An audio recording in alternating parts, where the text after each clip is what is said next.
A. Lee Judge. For marketers, 2020 marked a time when we had to make huge pivots. Perhaps one of the biggest pivots was learning how to do more virtually. Internal meetings went virtual, events went virtual, and those like our guest and I went virtual for virtual speaking. Now, not everyone has adjusted so well. While some have tried to reinvent their marketing events into a virtual world, some have attempted to do the same thing, but virtually. One thing's for sure, we all have learned a lot about virtual in the past year, and there's still a lot that most people need to learn. Today's guest is a digital futurist keynote speaker who translates the trends of tomorrow to inspire change today. He teaches companies of all sizes how to leverage technology in real time in order to engage their customers at the right time. And he has a gift for bringing people together both offline and online. He's worked in 76 countries, highlighting his passion for change, collaboration, and technology. So now, welcome to the podcast, Brian Fanzo. Oh, thanks for having me. Excited to be here. And yes, we are living in a new virtual world. So excited to have a conversation. Definitely. Man, 76 countries? How many of those were virtual versus real? All of them are real. Boots on ground, nights overnights, not even layovers. If I counted like layovers in country, it'd be close to 100. But yeah, 76 boots on ground. Got some passport stamps there, man. I do. It's 3 passports. So I filled up a couple of passports for a couple of years. I will say it was a lot of it was previous life. I worked for the government. So they had me traveling to every U.S. military base outside of the U.S. So that was where a lot of it was. I'm glad you mentioned that because almost every podcast I do, whether I plan to or not, we get into the question of, the fact that there's so many people who are in marketing, and most of us I found did not plan or come through marketing. So you just mentioned the military. So tell me, how did you get to marketing? Well, I can tell you, my guidance counselor in high school and college did not do a good job of pitching marketing. I feel as though my knowledge or understanding of marketing, was really just are you sales enablement? Are you the fluffy, I didn't really understand it. And so I was a computer science tech guy. I'm tech through and through. And so I was a contractor for the US government for 9 years in cybersecurity. So I didn't take any cyber classes in school, but it was the space where I got my clearance. And I grew a giant team of 32 people traveling, 54 countries in 4 years, deploying cyber tools. And what I found was I kept getting budgets. And we went from a $9 million budget to a $19 million a year budget to, at one point, and what I was really good at was what I refer to now as translating the geek speak. But in many ways, what I was doing is I was the face of cyber for the government from working with our contractors. And so a lot of my space, the people I would interface that were, worked at McAfee or Microsoft or, Apple, all of them was the marketing departments of those teams. Mm-hmm. And so I started to realize hey, there's a connection there. And funny enough, my dream job since I was in high school was to be a technology evangelist after Guy Kawasaki from Apple. Yeah. And I just loved what he did. I was he doesn't have to sell or market, but he helps people become, into the cult of Apple per se. And I just loved that piece. And so when I left the government, that was a job I went after. And it was so weird that I had to apply. I had to interview with CMOs, and I was like, wait, why is this role under marketing? It was one that I just didn't understand. I think for me, that was the entry point. And at that same time is where social, I think, was kind of really taking off. So for me, the entry point was the fact I was growing a really large social following in a weird way, nothing to do with my job. I had Pittsburgh sports. I was blogging, very passionate Pittsburgh sports fan. And I had this massive following on social. And then I'm interfacing with CMOs on this idea of being an evangelist. And so a lot of times they'd be social, you're that active on Twitter, and there was this weird intersection. And so when I got kind of my dream job for this data center company, the first 6 months I was under comms. The next 6 months I was under marketing. And then the last year I was there, a year and 10 days, I direct reported to the CEO and had a dotted line to the CMO and the CIO. And in a way, the marketing team, our results were driven on what I could help them enable. And so it became the path that I kind of leaned into. And I will also say, I would credit my dad. My dad owned a peanut brittle company, like peanut brittle, the snack. Mm-hmm. And my dad will always say he was the head of sales, but in my mind, he is the greatest marketer. He ended up selling the company, massive company, but he turned peanut brittle into, he had a logo, he had a character, he brought in and this whole time I always said, like, I'm not great at sales, not realizing that technically what my dad was really showing me was he was a master marketer that could close a deal. Mm-hmm. And so that's how I kind of came into it. But I'm with you. It's funny. I would say that a lot of people that didn't study marketing are surviving in this space because we look at it as like ever evolving, where, cause like I went to school for web design. And I got out of college, I got the worst decision ever because I graduated in 03. And this is right when like WordPress is taking off. I learned Flash and Fireworks, two technologies that were getting phased out like as I was graduating. And people that dropped out of high school were learning things like WordPress and front page and these things that were getting hired for more money than I was. And that was like my quick aha moment of like, I need to get out of being, platform, tool, code agnostic, and I want to go a little higher. So yeah, that's how I ended up in marketing. That's a key thing though, because what I'm hearing as we discuss this is you and I are kind of first generation digital marketers. And you said that's why we're hanging on. I think it's because we had a base before there was digital marketing. Yes. Right. I mean, my first job in digital marketing, I came into what was titled as a marketing position, but the CEO was also the CTO of the company, and he knew that I had built like 7 or 8 SQL databases in Access. I didn't know I knew the language SQL. I just knew I knew the code and I knew how to make databases. Yep. Which to him says, okay, well, this guy also understands relational databases. And he gives me Salesforce as an admin. That was like 10 years ago. So now, I'm Salesforce expert, but I was never intended to be that. I just knew marketing. I knew databases. I built my first database for my DJ company. So, Well, we have that connection too. I had a DJ side of the house for me through high school and college. That's how I was paying bills for a while. And the funny thing is that you said that really connected for me. And I think it's important for everyone like to think about this is that like, if this, then that, relational conversation, right? To be able to map things in there, part of what I always joke, database class is the one that I was the worst at in college. Like I just could not wrap my head around the database world, yet it was where I lived when I worked with the government. But like what that skill set, I think that's the skill set where not only do we understand like being able to incorporate data, but we also understand where things are going, where they're, what is too much data. Cause I would argue big data as a problem, as we look at it from was really marketers that didn't understand data or that kind of methodology, right? Where it's like risk versus reward and like bringing things in there. And I think that's where today, I mean, tech is integrated in every job, let's face it. But I think there is more of an advantage if your mind works like programming or coding than anything else. And I mean, this is coming from someone that like, I learned quickly, like working in the government, that like, I had all these employees that were amazing coders and built amazing databases. We were doing SharePoint distribution.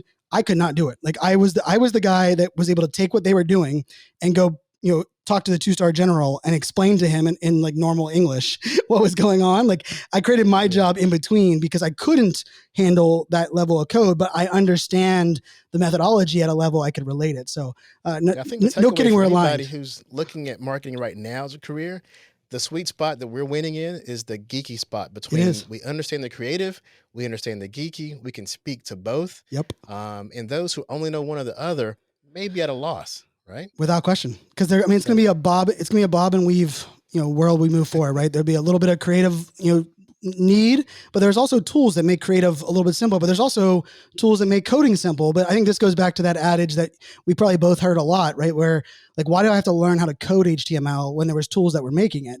Well, now when we think about it, because we now understand the structure, we understand like for me building out a landing page, people look at me and like, I thought you never had a job in web design. I was like, I didn't.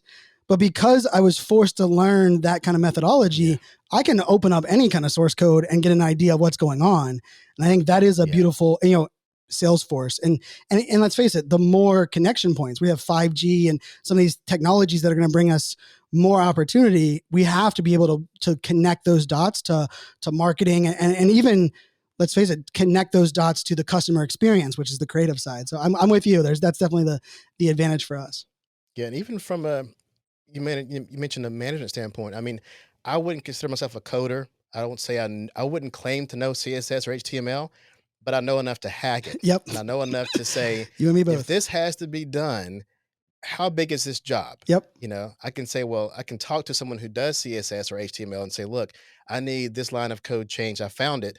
Can't don't, I don't know how to rewrite it, but I know what line needs to be changed. Yep. Or I could say, let me scope this project out based on these changes. I can't make the changes, but I understand the changes. And that's a definite key place. Yep. I couldn't agree Um, more. so back to you on in your title, and I don't know if this is a self-given title or what, but digital futurist. Tell me your definition of a digital futurist and how, well, we know how you got to this point, but tell us about that title. So I don't know about you, but like if someone would have said the word futurist 5 years ago, like my version of what I believed a futurist was the people that were like, faith popcorn. There's a lot of great minds that are thinking about like robots taking over the world and like this Yeah. like world that exists where, humans are figuring out. And like that always like when someone labeled me as a futurist because I had the tech side, I was like, no, I'm good. I'm good. I don't want to play in that arena. But then when I would get put into these marketing roles, or I would get put in, like someone would hire me to speak and they're like, oh, Brian, you're a live video guy, or Brian, you're a personal branding person. The place that they would get lost in is like, Brian, how are you so on the bleeding edge, right? Like, what is that? Like, you're on that bleeding edge. And so when we were looking at like the landscape of speaking, the landscape of really search, I was like, for me, the digital futurist is the idea that like I'm really connecting the dots in the digital world we're in today, but in the sense of where it fits. And so like my true definition, like my North Star is I really focus on helping, audiences and leaders find the harmony between technology and humanity.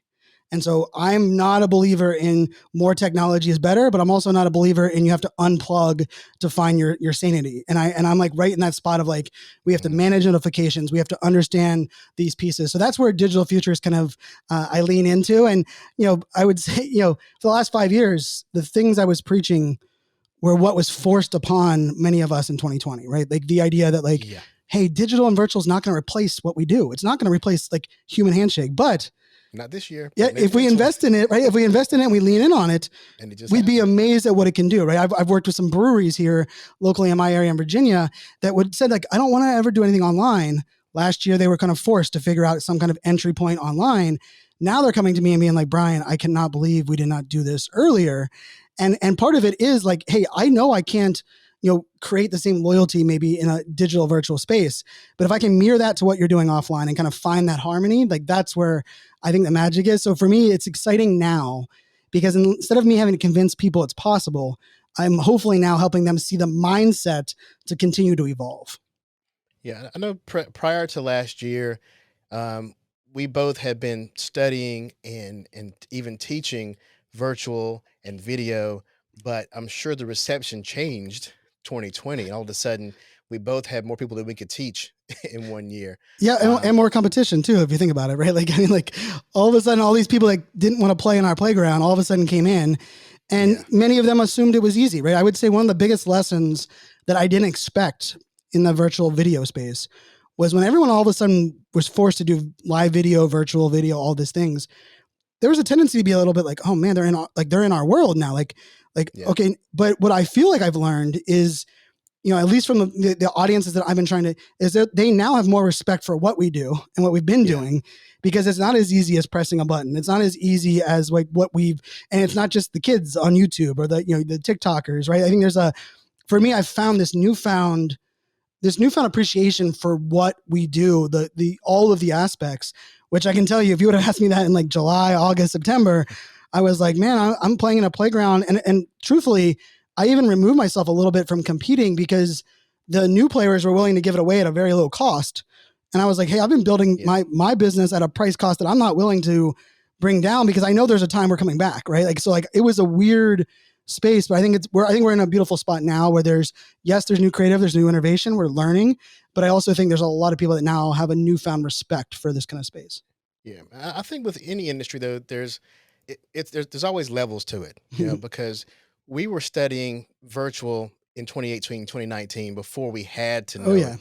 So we'd already studied the tools, the equipment, the software, all those things. And so when all these newcomers came in 2020, because it was because the field was ripe, they had to begin learning. Yep. And their angles might have been, hey, let's just do it with a cell phone or let's just do it with this, which it can be done and all of that makes sense. But I think people like yourself have more tools that you've already studied. Yep. I mean, I saw you had a video like best webcam. You had like five, six, 10 different kind of webcams from a DSLR to a GoPro. I Right. mean, we've already tested all those things. I'm right now. I'm talking to you. The reason I can look directly at you is because I'm looking through a teleprompter. Nice.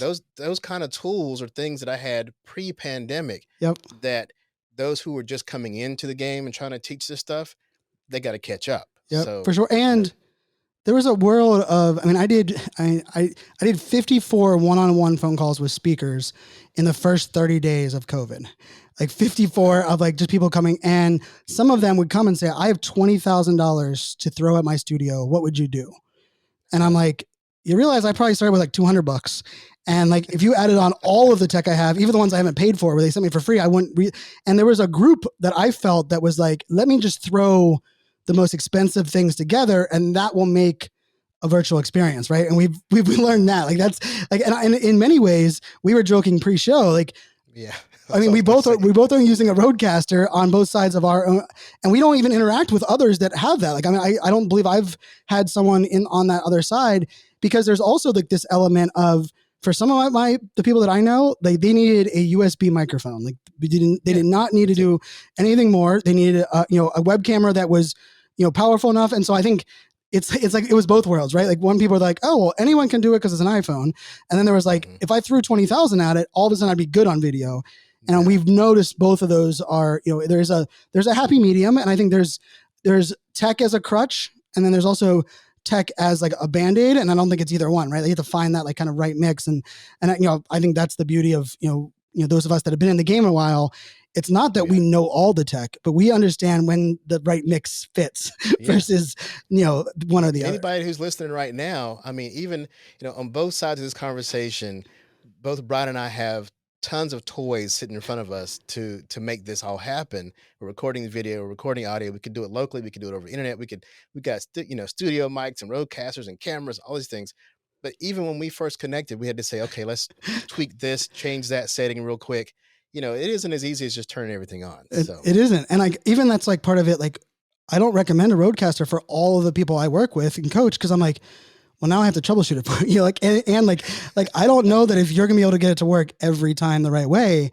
And I think we both could probably agree that when you're a team of one doing production, the least amount of variables you have to troubleshoot if something goes wrong is the most important. And people are often shocked that as much as what we could use, I will streamline things down knowing what my total delivery is. And if I can only get a 10% increase in maybe quality, but that if something goes wrong, it's going to end my entire experience, I'm going to shred that, without question. I think that's an ever changing game. And we were troubleshooting this together. You taught me something on the Rodecaster that I didn't realize. So, kudos and thank you for that. And I think that's the beauty of this. Yeah, absolutely. I knew that when we talked, making the script was pretty much irrelevant, because we're going to just talk about stuff and really enjoy the conversation. So I want to ask you about something though. So I want to make sure that I get some value in here for our marketing friends who do virtual events. Yep. You made a statement recently that said, virtual events will suck if interactive is the goal. Now, I believe you have the experience to back up that bold statement. So tell us why you think interactive doesn't have to be the goal. So, I mean, I was making the statement that interactive should be a 4-letter word in our, because, and what I mean by that is when we moved virtual, that became the request, right? I mean, it was, inundated with, hey, I need an interactive virtual presentation. And I started pushing back every single time and said, do you want it to be interactive, or do you want me to maintain the audience's attention throughout my entire presentation? That's the goal. And almost every time they're like, wait, is that's the option? And like, I think there's like a tendency where if interaction is like what we're preaching, I can ask the audience, where are you coming in from? Put a number 1 if you have 2 kids.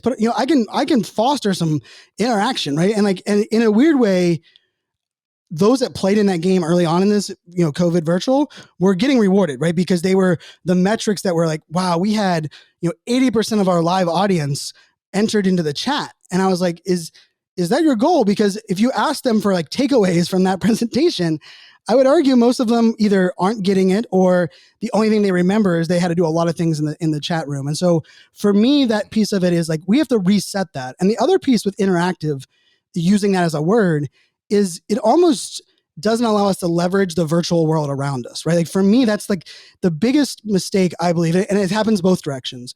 You take an amazing YouTuber and you put them on stage at a live event, and they're horrible, right? They're used to production, they're used to multiple cuts, they're used to their own environment. And you're like, and then you take an amazing keynote speaker, someone that's amazing on stage, and you throw them into a virtual, and they're to become like a talking head YouTube.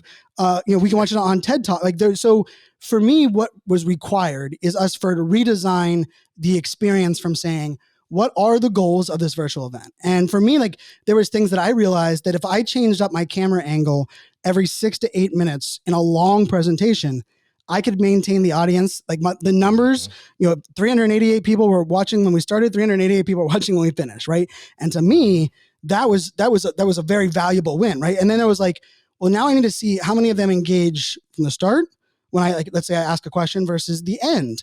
And I started to play around in that. And that actually led me to what I created, which was, if you remember the, choose your own adventure books that we had as kids, I created a virtual presentation that was that way. And so 3 different times we would pop up and have 3 choices, and I would let everybody vote, and whatever they chose would be the lane we would go down. And this wasn't like every door the same behind it. It was like, do you guys want an example that talks about it from a personal brand? Do you want an example that talks about it from a big brand? Or do you want an example that talks about it from a fellow employee? And whatever they chose, we went. And to me, that was what I call that participatory content, right? The audience is participating. Like the interactive element, I think it became almost like Facebook likes, because it was the thing that we could see and we could measure and we could tell our boss. We like blindly believed like that was value. And I want to dig into something you said earlier about the interaction part in a virtual event, when people are actually, I think it's probably a distraction to have to go take a poll. Yep. So, this is a case where in a virtual event, you're distracted away from the topic to look at the sidebar, to read the comments, to understand how to react to this poll. You react to it. Your concentration is broken. Yep. Whereas with a live event, if you're on stage, you get interaction through the conversation in the context of the story. They learn more because you don't take them out of the room to come back in. Yep. It's the same as the equivalent of saying, go out in the hallway, take a poll, and then come back into the room, find your seat, move your laptop out of the way, sit back down, let's pay attention again. And not to mention, they might be on a mobile device. They might be on their laptop. They might be listening with headphones in, not headphones in, right? Like, I mean, you think about the variables of the attendee. So now the technology is the focus and not your message. Oh yeah. And like, how many people click in a link on Zoom and it opens up Chrome, and Chrome now says you need to update. And they're like, oh, I need to update. And they click update, and now Zoom stops. And now they're like, oh my God, I just lost my Zoom. And like, and then we say that like, cause that's just the world we live in. And you're like, I'm a big believer. The other part of this that's like kind of a pet peeve is oftentimes polls or that kind of interaction, there's a delay, right? Like either a delay in the video, there's a delay in people interacting. The amount of people that forget to make that either part of the presentation or make people heard, because that's the thing that, like, I will tell you, I'm often a closing keynote speaker. Like that's usually what I'm brought in as the closer, like bring everybody together. And it was really frustrating in a virtual space, because if someone spent 6 hours listening to speakers that asked questions and polls, but never like highlighted it, never said like, wow, we have 40% of the audience that believe, they would say, oh, thank you guys for, checking in on that poll. And then they would continue on their talk. When I would get up to do my presentation and I would ask people to do the poll, no one would do it. And I was like, they've already been trained not to. Yeah. Because why would you? Like the presentation isn't going to change. The person's not going to change. And so like that became, I had to switch my whole model. And I actually sent out a video with all my clients. They get a what I call managing expectations video. And it's like a 30-second video where I show my Prezi overlays. And I just let them know, hey, for me, I need you as much as you need me. And I need you in front of a computer, and I need you to be able to be willing to participate, because it's choose your own adventure. And by simply me saying that, it changed the game, because now people can, because that's another thing that's weird in virtual. Sometimes people are like, hey, tune in, it's a Zoom link, right? Because Zoom became like the thing. And it's 60 minutes of talking head, no interaction. You get the same link, and the next 60 minutes is we want to ask you 33 questions in the chat box. So like for the audience, when do they know when to pay attention, when they can be on their phone, when they can be on their laptop. And I think that to me was part of that variance that we just kind of didn't play into before. And let's face it, we didn't really have the incentive 2018, 2019 doing live video side to actually make that like an understanding. I think now for marketers, for anyone that's out there, we really have to think, like one of my favorite questions asked back is, what percentage of your audience watches your webinar or live event or your virtual event from their mobile device? And if you don't know the answer to that yet, that's a very important one, because that'll determine how big I am on the screen. It'll determine what that Yes. pop-up looks like on the screen. Like there's a lot of things that can, and if you have a speaker that's not asking that question, Well, that's the thing. that's, The speaker has to understand the platform, which yep. that's something that speakers had to learn too, Oh yeah. because a speaker who's the best on stage, you mentioned earlier the YouTuber who has to go on stage can be crap because he's used to having his own edits and cuts in his own environment. Same thing happens for the speaker who's used to being on stage, who doesn't understand he can't do the exact same presentation virtually Yep. because he's on a tiny little screen. He has to either choose between him or his PowerPoint, not him and his PowerPoint. So it's so many different nuances there. It also made Um, us remind us that we were pretty divas offline, right? Like I show up yeah, and like you have my PowerPoint, you put a mic on me, you give me a clicker, I complain the clicker's slow, you put batteries in it, and now I'm going. And yeah, virtual, I mean, the amount of things that we have, from lighting to audio to video to the platform to interaction to a back channel. I've been doing a lot of MC work, and I had to create a separate back channel where I have an earpiece in via another device where I can have the team talking to me about what's going on in the green room while still delivering stuff out of my mouth virtually. And like yeah. that arena versus like me and me do, like I hosted Dell Technology World in person. It was the easiest thing ever. I mean, there was probably 20 people that were responsible for me. And doing that in virtual, it's me being responsible for these 20 different, jobs. And it's definitely been an interesting ride. Well, when everyone was in panic mode last spring of how do I continue virtual, I'm sure you did this too. I ended up doing a lot of training to other speakers. Oh yeah. Some of them are speakers who were more successful than me. It's just that I was comfortable with gear and studio and being virtual, and I had done a fraction of what they have done on stage, Yep. but I'd done it virtual more than they had. So I ended up doing the series even for Content Marketing World. I did the video training course Yeah, for the speakers. I was like, I'm talking to these veterans here, but I was a veteran in audio video. I've been doing that for 20 some for years. So sure. it kind of came together. Made me think about a mutual friend of ours, Andrew Davis. He talks about, he had a video about how marketers have made the mistake of taking in-person events and trying to do the same thing, but virtually, instead of creating a new experience that just happens to be virtual. And I think you called it reinvent versus repurpose. Right. And I'm going to argue, here's the scarier part. They're doing it even worse in hybrid world, right? Where if I hear one more person tell me that hybrid is the best of both worlds, I can't handle it. I literally can't handle it anymore, because it's not. Like if you think about the Grammys or the Super Bowl, there is an entire They didn't team that even work runs the well. on-field in stadium production and an entire team that runs the digital world. And they are not the best of both worlds unless they have the best teams running both worlds. And what I'm finding right now, I've done three like full hybrid events. I did a couple that like I was in person at a studio, but everyone was virtual. But I've done three, traditional hybrid. I have two coming up next week, and it's a difficult piece, because to your point, Andrew Davis is, in my opinion, one of the very best speakers I've ever had the chance to see on stage. But even just that idea where we're like, we move the same things virtually, and it's like, you know what, like some of these things won't work, but there's also things like I've said this for, I reached out to all these sponsors of virtual of in-person events, and they're like, yeah, I'm not really getting value out of the virtual side. And I was like, do you have much data, how much attention, how like you've wanted someone to click on a link as a sponsor for like forever at a conference, right? Like we've used every QR code, everything, and all of a sudden we went virtual and we forgot like if we can reinvent an experience. And that to me is, Dude, that's the struggle for so many. I was recently looking at a team. I was in a meeting on a team who, these were all the people who were pulled together to pull off this event. And the word hybrid definitely was the center of the event. And I'm looking at the people who were there. You have the people who have been doing all the in-person events, so they're experts on trade shows and booths and all those kind of things. You have the marketers who, do the automation to bring in all the leads and everything. And then because it was hybrid, they brought in IT Right.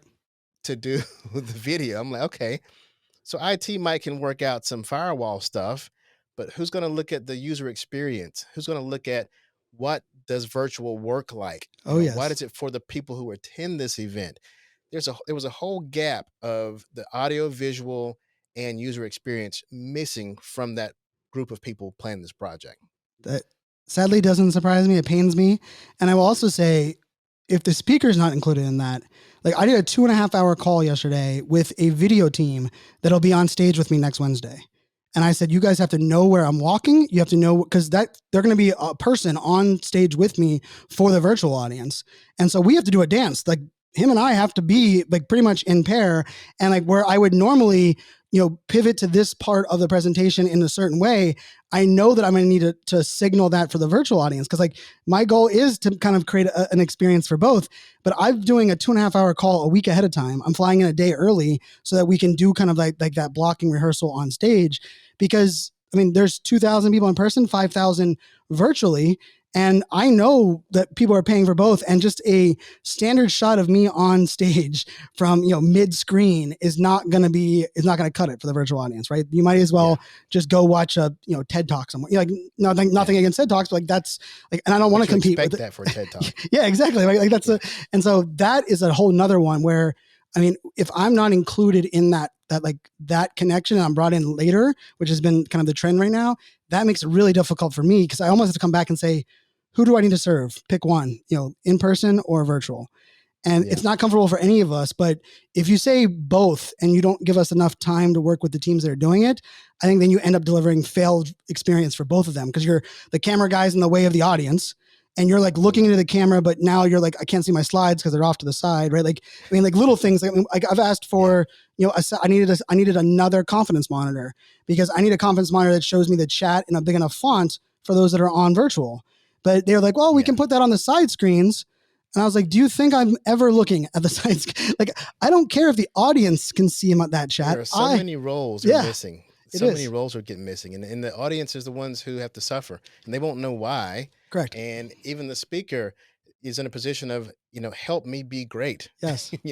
Without putting all these things in the way. So let's pivot a bit. Yep. Something we mentioned before we started recording on this session was we mentioned Clubhouse. And, I was all in early, but I have to say I had Clubhouse fade. I faded off recently. Before I left, I put my sister onto it. She's an artist, a visual or graphic artist, painter, and she's in her 60s, but she's really hip to anything that can help move her business. And she went all in on Clubhouse. She calls me today. She's like, yeah, I'm in all these groups with all these artists from around the world, and we're doing shows together. And I mean, her business is taking off because she's all in on Clubhouse. And she tells me a story about how during Clubhouse, they were mentioning about Clubhouse demographics. And someone said, well, there's nobody here in their 50s or 60s, whatever. So they're not. And she's like, excuse me, I'm here more than you are. And I actually end up speaking on Clubhouse a lot because of that. So since I've lost a little bit of energy on it. So tell me, in terms of just Clubhouse, and we'll get to the others later, but in just Clubhouse, do you think that the excitement's getting old, or is it still growing? Well, I think, I'm an early adopter on a lot of these platforms, and I think, the fade is normal, right? I think there's an element. I believe the creativity and innovation became a little stale because the style of rooms. And let's face it, I really believe social audio. I mean, anyone that's listening to this podcast, for me, podcasters are the greatest ones to listen to, because the intimacy of audio is unlike anything there is. I truly believe it's the greatest medium for that intimate connection, right? Because, and I say this all the time, when you're listening just audio, you as the listener get to paint the picture of the visuals that we are telling. If you're watching us on video, we are dictating, if you're watching a movie, right? It's why, why is every book horrible when it becomes a movie? It's not because it's horrible, but because when you read the book, you as the reader get to decide what the castle looks like. Or when you and I were talking about our studios, if you're listening to this, you got to decide what the studio looks like. We could be, so you're a little bit more connected. The visuals are there. And so that audio is beautiful. And one of the missing pieces from podcasting, I believe, has always been that social interaction element, right? And we've had apps like Anchor and some things come up. And so I think with Clubhouse, there was a new skill set required. There's a time commitment because of having to deal with people that aren't used to ever talking on their phone in that format. And so I believe, where Clubhouse is, they're funded by A16Z, which is Anderson Horowitz funding. I believe they're innovating. They're innovating and doing some things at a speed that I would have never guessed they would have. But because they have some competition, Twitter, Facebook, LinkedIn, some other ones that are out there, there's a tendency for us to feel like it's not fast enough. There also is a little burnout because it feels like sometimes it can be the same conversations. I mean, let's face it, the algorithm determines a lot of that experience, right? TikTok is amazing, not because of the videos and the creators. That algorithm works anyone who's not used, you don't even have to be a TikTok creator. If you all of a sudden, I'm a Jeep fan, I drive a Jeep Wrangler. If I watch a couple of Jeep videos and like a Jeep video, the next day, all I see is new Jeep videos in all of these creators I would have never met. And so TikTok ends up being a never ending exploring of new opportunities. In social audio, it was like that early on, right? Right when you were active, right? And then there became a point where, wait a second, I'm getting served up the same conversations with the same people. It's the same. And so I'm going to make a prediction. Yeah. I'm going to make a bold prediction. I'm glad we're recording this so I can do a Gary V and come back later on and say, I told you so. I predict that Clubhouse will be the MySpace of audio chat. In other words, it blew up. Everybody was on it. I remember being in a nightclub one time where a guy said, I'll never do MySpace. This is when it was just starting out. Then it got to where everybody who had any kind of social life at all definitely had MySpace. I mean, it was ubiquitous. I think that's where we are. That's what I see is happening to Clubhouse. It still may be on its incline, but at the same time, while they're doing this, Facebook, Twitter, they're all quietly building a better machine, better algorithm, even LinkedIn. So I think that Clubhouse is getting us excited about what's coming, but they may get squashed when it comes. Even MySpace, it was great because it was so customizable. And then when Facebook comes along, we're like, this is plain. This is boring. I hate this. I can't put on fly-in toasters in my black background. I can't. This is horrible. I need my top 9. I need all of Exactly. All that customization that we love, that we thought we loved so much, is what killed MySpace. And I think with Clubhouse, all the noise, all the extra rooms, the poor algorithm, and for me, it was the salespeople, people who were only doing rooms to sell something. That killed it for me. And I need to get back in there, but it's like it wasn't social anymore. It was like everybody who's, Instagram has the fake images of, hey, I've got a mansion and a yacht and a car, and I'm going to save my book on how to get a mansion, a yacht, and a car. Right. But that was bad enough. But on Clubhouse, it's, I'm going to find 5 people to say that they're with me in this room and talk about how great I am. It was just too much fakery. So I had to. So the only caveat I'll add on to the Clubhouse side is I believe the true advantage Clubhouse has over every one of the competitors is the serendipity of community. I discovered more people that I did not know that shared purposes and passions with me that I've never experienced anywhere. Now I will say they've kind of lost that for the last 2 months worth of updates. They all of a sudden went into programming and creator shows. And let's face it, these other apps, I mean, I was on Facebook. So while we're recording this, the day we're recording this, Zuck did a 1-hour debut of Facebook audio. He did it this afternoon at 1:00. I watched the whole thing. The stage is the same, except it's black. The interaction is beautiful. You can navigate Facebook in and out when you're doing it. It is a Clubhouse carbon copy. Now you can't listen to it on desktop. So I shared it to my page, but then if you go to the desktop, it just says content unavailable on Facebook, right? So there's still and so I've always argued Facebook, now Twitter is a little bit different, but Facebook is a network because really who sees your stuff? It's the people that are connected to you and their friends. What Clubhouse has is that serendipity. There are people that I believe are some of my closest friends at this moment that were also active on the same channels I was on social, and we never crossed paths. Never. One of my Andy Henriquez, he's a public speaker. We spoke at 2 of the same events. We both speak and talk a lot about storytelling. He does a lot on live video, and we didn't know each other at all. And we discovered each other back in December because we were in a room that was talking about the myths of storytelling. We both happened to go in there. We knew no one on stage. And we've now done a show together 27 Fridays in a row on Clubhouse. And for me, the fact that I was able to meet him, become a great connection with him. I FaceTime and talk to his daughters that that I still have never met him in person. And so I agree with Clubhouse becoming the MySpace unless they double down with that community serendipity that really right now does not exist in these social platforms that can still live in community or in Clubhouse. Because when you go on Facebook, you could be going there for 47 things. When you open Clubhouse today, you're going there only for social audio. And the question just becomes, is that community worth going there? The if is a thin line. It is I agree.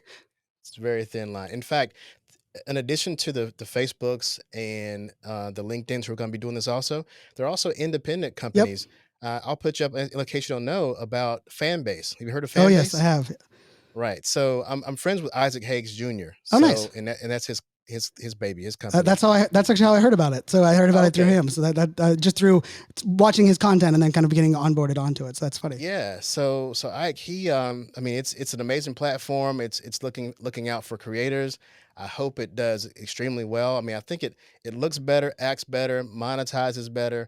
Everything in terms of how it's set up so far. I don't know what the underlying algorithm is, but being able to do so many different things. I mean, it looks like you rolled up Facebook, YouTube, all these things, Clubhouse all into one and monetized it. So, shout out to them. And I'll tell you, I have like PTSD because, to this day, Meerkat, the live streaming app, is still my most, I have more followers on Meerkat than all of my platforms ever combined, right? I had over, it was 1.8 million, I had followers on Meerkat. That's where I was all in.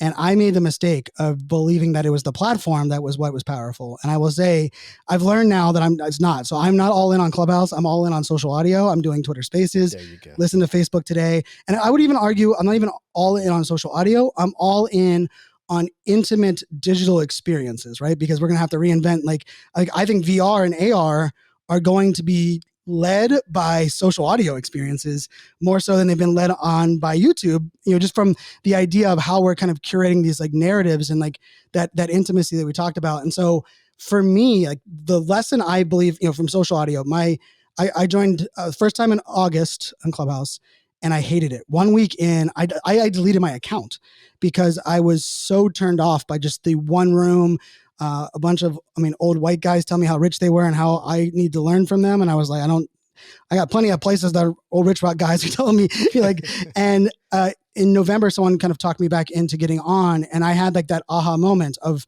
just discovering people around ADHD that I'd never had. But I will say since December to like now, it's my mental health is at a better state than it's ever been because I can talk to people that are much like me, right? Like that they have that connection.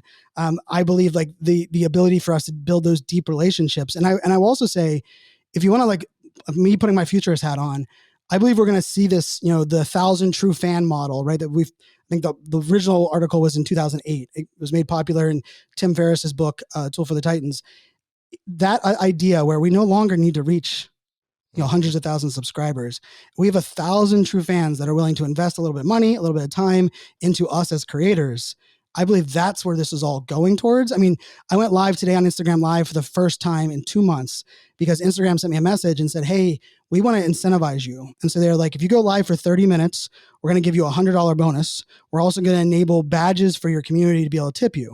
My community was tipping like crazy. And all of a sudden I was like, wait, this is all, like, I was using my phone, using the same IG Live. And I asked my audience, like, how easy is this? And like, we clicked 2 buttons and we're now able to support our favorite creator inside of Instagram Live. And that happened today, a day of the recording. That's what Fanbase was trying to catch up to. And I think Fanbase has that like beautiful angle in the social audio. And the other piece that Zuckerberg said today, I won't take credit for, but he said the biggest nuance in monetizing creators is that the business model of creators is the most diverse business model in the world, where so many creators, you could be your sister, right? Is she selling a product, but really she's selling a product that is her creation, that people value it based on their connection to her, right? Or their connection to how many other people want it, right? And so there's different monetization there and so the platforms that enable the most amount of tools to monetize, not the singular best, I believe are going to be so like where fan base is going. I love that idea of, give me like a Patreon model, an OnlyFans model, Twitch, badge subscriber model. Like I think, because I mean, I'm so all in on this creator economy right now. I just want, I want to live in a world that people that have something that they love what they do and it's valuable to others can make a living doing that. And I believe that's where we're going. And it's so beautiful. It's kind of scary. And like for people like, that's the craziest thing I ever heard. It was also crazy for us to say that we would be, living in a world that was put on pause and that we would still operate our businesses virtually, right? Like that was something that no one would have bought into. And so that's where I'm leaning towards. And I mean, I love this discussion because it's, you and I, right? There's an element of the amount of extra things we've had to do to monetize, put food on the table that could have been really, simplified and really allowed us to do what we love doing. Probably would have helped more people in greater ways if these things came together, 5 years ago. But I think that's where we're going. Yeah. And this podcast might easily go into two parts because the conversation is great. Now I want to finish out a few things I want to hear from you, if you don't mind. No, but wow. So I want to get into your thing, your thing that almost, I think you've branded it to the point where I can assure you that when I hear it, I think about you, and that's press the damn button. This is your version of just do it. Yep. And I've preached the same thing, but your continuous use of the phrase has tied it to your brand. So I even tell myself sometimes, as a result of that, Lee, quit trying to overdo it. You got too many toys, just press the damn button. And of course, when I do that, I think about Brian Fanzo. So kudos on the branding of that. Thank you. So tell me about your journey in branding that phrase. It's like I said, it's not so much in that it's unique or new, but it's that, well, one, you're evangelizing it and it needs to be. Right. And two, you've branded it to the point where, it's a part of you. So tell me about what you've learned during this journey of getting people to press the damn button.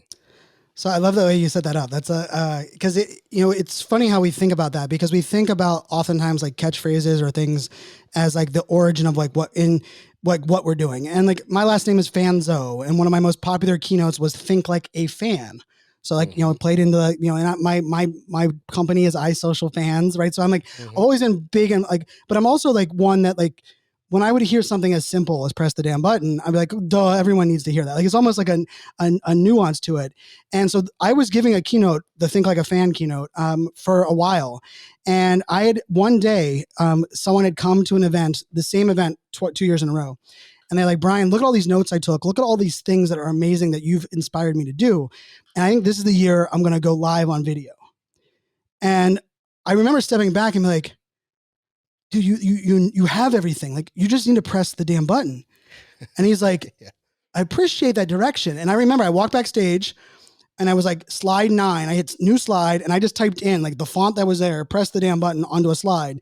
Cause I was like, you know what? I need to like emphasize this. And then I asked and I know Mark. So Mark is the guy. And I was like, Mark, I'm going to use your story on stage. I want to inspire people to like stop waiting. And I used it. And I used the slide. And the next day, like my team were having our call. And I was like, so what was like the most tweetable, aspect of that event? And they're like, Brian, press the damn button. Like everyone's talking about it. And I was like, you gotta be kidding. I was like, well, they're talking about it because it like I emphasized and it was a story.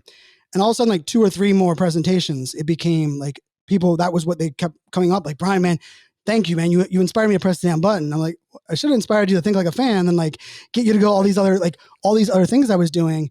And in a way, press the damn button. I think part of the reason it became so anonymous, where people would, the other question I would get was like, Brian, how do you do all this stuff on all these channels? You're a dad, and I was like, I don't have a need to be perfect. I've shed that idea, because when I used to hear perfection's the enemy of done, it would bother me, because I would say, well, now you're still telling me that perfection's achievable, because if it's the enemy of done, like you're still saying like it should be, and like, I'm a big believer in, you should work towards excellence and you should do the best you can do. But I also know that you won't know what works until you try something. Right. And like you and I, like, I mean, I don't care how many times we've used the Rodecaster. It wasn't until we both got Rodecasters on both sides that we had to try things. And so for me, press the damn button went from like, just do it on like live video and just, stop waiting, to even a bigger piece of, we all have a story to tell. In the days where I grew up, my dad was said, Brian, your handshake is important. You don't burn bridges, and your name is everything. You do not your name, your reputation. We both grew up like that. That was our that's what we were instilled in us. And unfortunately, that was also led into, Brian, put your head down and let your work do the talking for you. And let's face it, for many, many years, that was the result of the greatest success. But I would argue the last 7 years or so, that those days have been numbered, because there are bigger mouthpieces. We have, Instagram, everyone has a phone. And if you're now living in a world that says, I'm going to let my work do the talking for you, you're going to be drowned out by people that are selling unicorns and rainbows and BS, right? And you're going to be drowned out by the people that don't have your experience, but they have a loud microphone for social or digital. And you don't have to like social or digital. You don't have to. We just have to admit now that our first impressions is when someone Googles our name online. Even if I'm at a bar and someone's like, oh, my friend such and such is coming.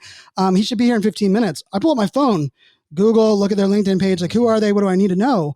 We're meeting in person, right? And so press the damn button for me also aligns to my brand and how I kind of came on the scene and what I was doing. Because for me, 2013, 2014, I had this amazing job or amazing reputation, but I wasn't really known outside of this government circle. And people would say, Brian, you're an overnight success. Where did you come from? And you're doing all these things. And I was like, well, I just became really good at telling my story and pressing the damn button everywhere and anywhere. And so that's where press the damn button lives now. But the true origin was just frustration with one attendee. I threw it in a slide, and I'll tell everyone, you got to listen to what people are resonating with. If you would have asked me if press the damn button would be a mantra, I'd be like, I don't teach 101 basics. That sounds way too vanilla, way too boring. But it's became such an element. It's the name of my podcast now, the book that we've written. It's become the piece for me. But it was simply typing it in regular font into a slide and then listening to what the audience cared about. The main part of that is simple. It is. I've learned, and it started with, I don't know when it started, but I remember Ann Handley's book, Everybody Writes. Helped me remind that simplicity, using fewer words, you don't need to use big words, and the repetition of something that's that simple.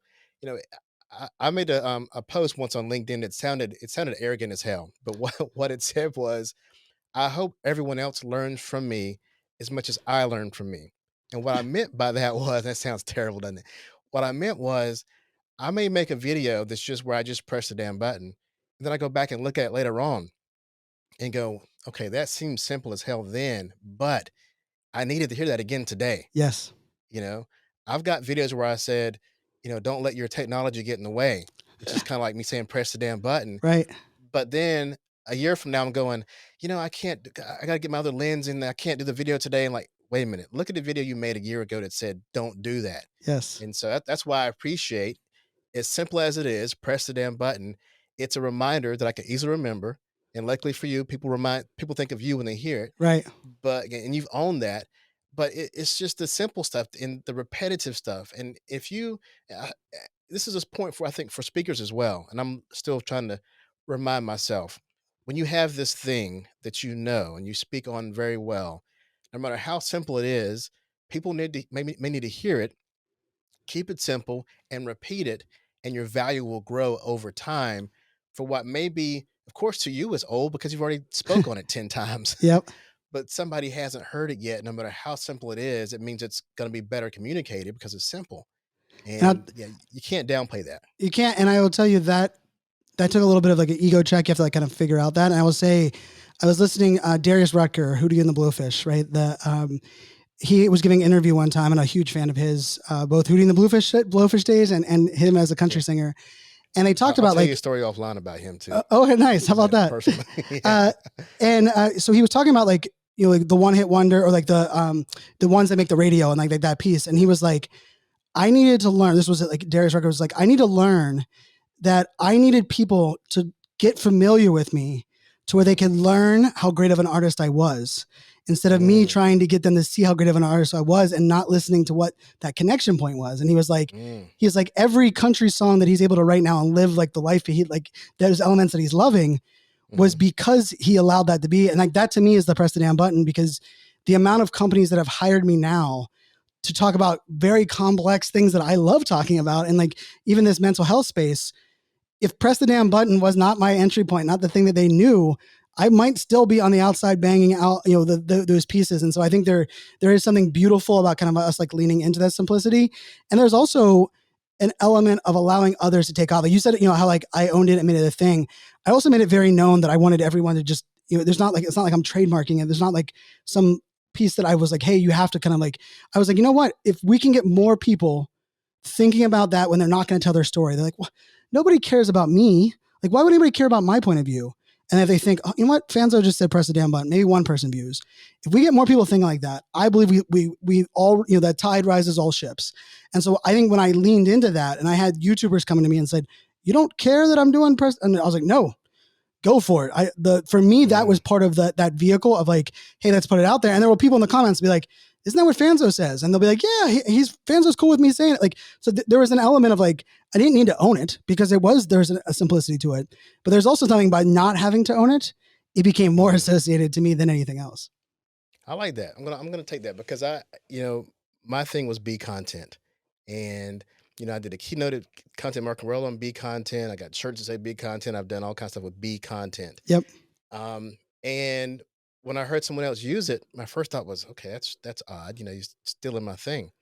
And this was somebody who, this is the first time it ever happened. And he tagged me on LinkedIn, and I wrote him back, and I was like, is that cool, man, for you to be using, my thing? He's like, I'm a fan of yours. So, I mean, I'll stop. I don't mind. I'm a fan of what you do. I said, you know what? I was wrong. Please use it.